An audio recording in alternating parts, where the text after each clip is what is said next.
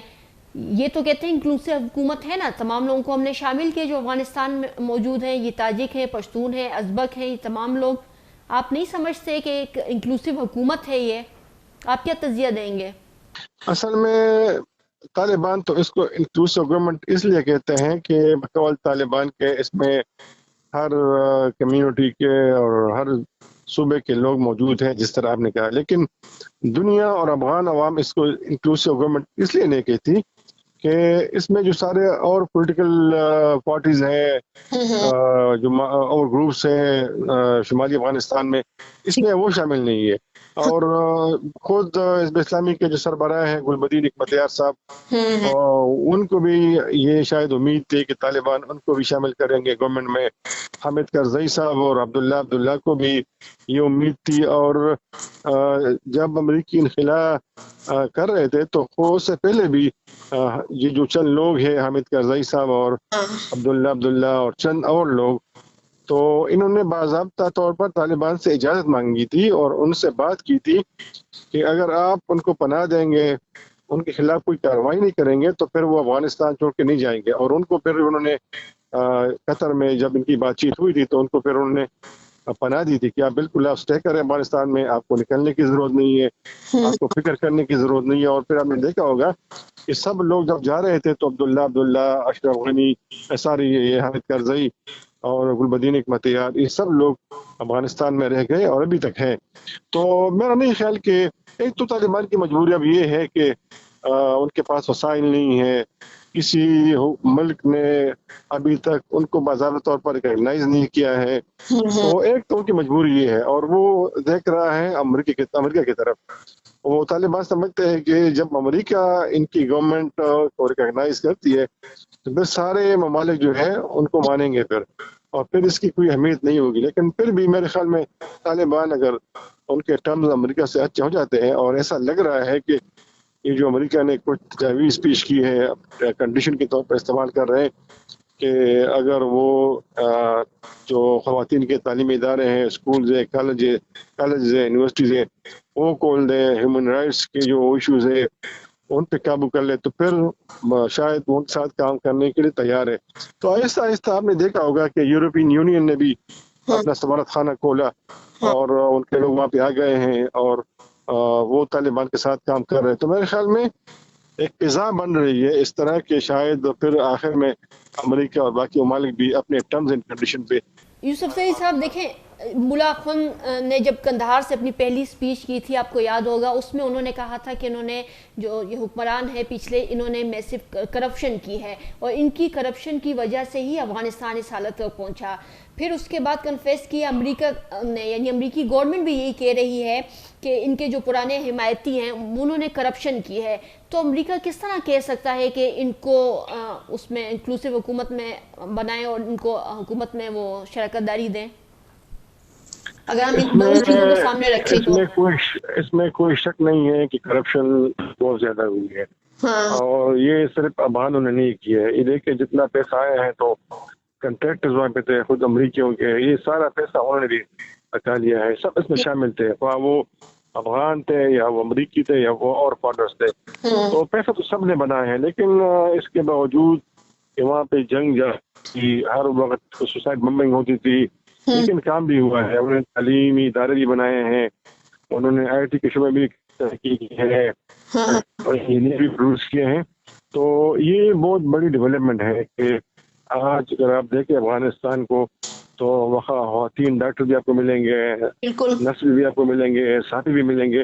تو اس میں کام بھی بہت ہوا ہے، لیکن اس انداز سے پیسہ افغانستان کے اندر آیا تھا اس تناسب سے اتنا کام نہیں ہوا ہے. عام لوگوں کی زندگی ہے وہ اس میں کوئی تبدیلی، مثبت تبدیلی دیکھنے میں نہیں ملی ہے. اور اسپیشلی اب بھی جو رورل ایریاز ہیں تو وہاں پہ تعلیم اور صحت کا ایک بڑا سنگین مسئلہ ہے. کرپشن بہت زیادہ تھی، جوڈیشری میں ان کے بہت کرپشن تھی. آپ دیکھیں کہ خود طالبان جب گرفتار ہوتے تھے ان کے اوپر جب سزا ہوتی تھی تو طالبان پیسہ اکٹھا کرتے تھے اور ڈالر میں پے کرتے تھے ججز کو, اور وہ پھر رہا ہو جاتے تھے. تو اس طرح پوری جب ریاستی مشینری کرپٹ ہو جاتی ہے تو نتیجہ آپ کے سامنے ہے. پوری حکومت بیٹھ گئی, ایئر فورس, پولیس, آرمی, کوئی مزاحمت نہیں ہوئی. پوری ریاست جو ہے 20 سال میں جس کے اوپر اتنی ہیویلی انویسٹمنٹ ہوئی تھی وہ پوری ریاست غائب ہو گئی.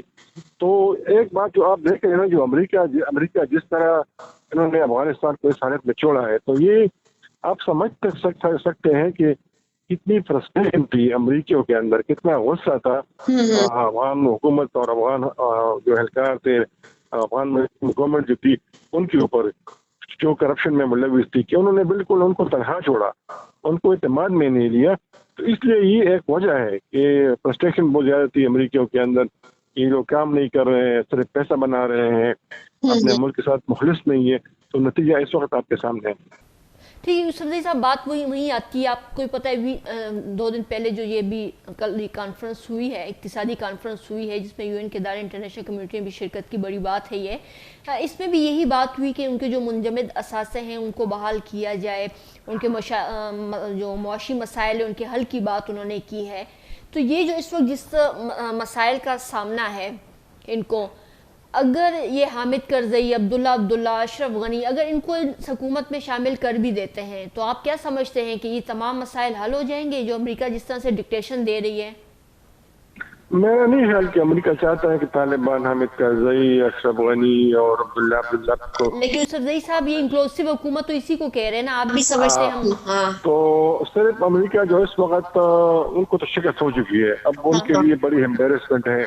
یہ طالبان کے ساتھ انہوں نے 20 سال تک لڑائی کی, بے تحاشا پیسہ خرچ ہوا, ان کے بہت سارے لوگ مارے گئے, جدید اسلحہ انہوں نے استعمال کیا, دنیا کا واحد سپر پاور ہے, اور سب کچھ چھوڑ کے وہ افغانستان سے بھاگ گئے. تو یہ تو بہت بڑی امبیرسمنٹ ہے, اور میرے خیال میں یہ استحکام ہوگا امریکہ میں, یہ ان کے لیے بڑی عظیمت ہے. تو ایک تو یہ ہے. لیکن اب جو آپ کو پتہ ہے کہ ویسٹ میں جو چیز زیادہ بکتی ہے وہ ہیومن رائٹس ہے اور خواتین کی تعلیم ہے. تو یہ ایک بہانہ بنائیں گے کہ انکلوسیو گورنمنٹ, لیکن اس وقت جو آثار مجھے نظر آ رہے ہیں وہ یہی ہے کہ یہ جو پیسہ اس وقت وہاں پہ منجمد ہے, یہ گریجولی افغانوں کو, طالبان کو ملے گا. یہ جو ان کے کچھ کنسرنز ہے کہ اگر آپ یہ کر دیں تو ہم یہ کریں گے, آپ وہ کریں تو ہم وہ کریں گے. تو سب سے اس وقت زیادہ فوکس جو ہے وہ خواتین کی تعلیم پہ ہے, ہیومن رائٹس پہ ہے, اور جو باقی گروپس ہیں مختلف ان کے ساتھ کام کرنے کا جو انداز ہے, اگر طالبان اس کے اوپر کام کر لیتے ہیں تو میرے خیال میں ایسا لگ رہا ہے کہ یہ پیسے ان کے ہاتھ میں آ جائیں گے. اچھا یوسف زئی صاحب, آخری سوال آپ سے کروں گی. صدر جو بائیڈن نے اپنے ایک بیان میں کہا ہے کہ افغانستان جو ہے وہ گروپ میں بٹا ہوا ہے, اسی وجہ سے کوئی فائنل لائے عمل طے نہیں ہوا. تو دوسری طرف عبدالقہار بلخی جو کہ افغان وزیر خارجہ ہیں, انہوں نے ان کے اس بیان کی تردید کی ہے. وہ کہتے ہیں ہم اس بیان کو مسترد کرتے ہیں. کیا کہیں گے آپ؟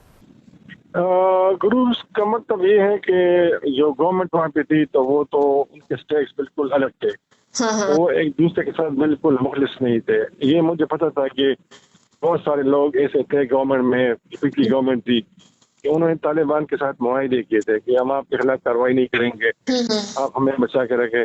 تو یہ تو بات تھی, اور وہ ان کو پتا تھا کہ بس یہ صرف وہ پیسہ بنائیں گے. اور اس لیے کہ امریکی جب جا رہے تھے تو افغانوں کو اندازہ تھا, افغان گورنمنٹ کو, تو اس لیے آپ نے دیکھا ہوگا کہ بالکل Afghan government, Afghan troops forces, وہ کبھی بھی آپ نے نہیں دیکھا ہوگا کہ وہ لڑتے تھے طالبان کے خلاف. آخر میں بالکل انہوں نے سب کچھ میدان خالی چھوڑا تھا. لیکن طالبان کے اندر کوئی گروپ بندی نہیں تھی. طالبان کے اوپر بہت کوششیں ہوئی 20 سالوں میں کہ ان کو کریکس پیدا کرے, ان میں گروپ بندی پیدا کرے, اور ان کو بہت سارے جن کے لوگ ہیں ان کو آفر بھی ہوئی.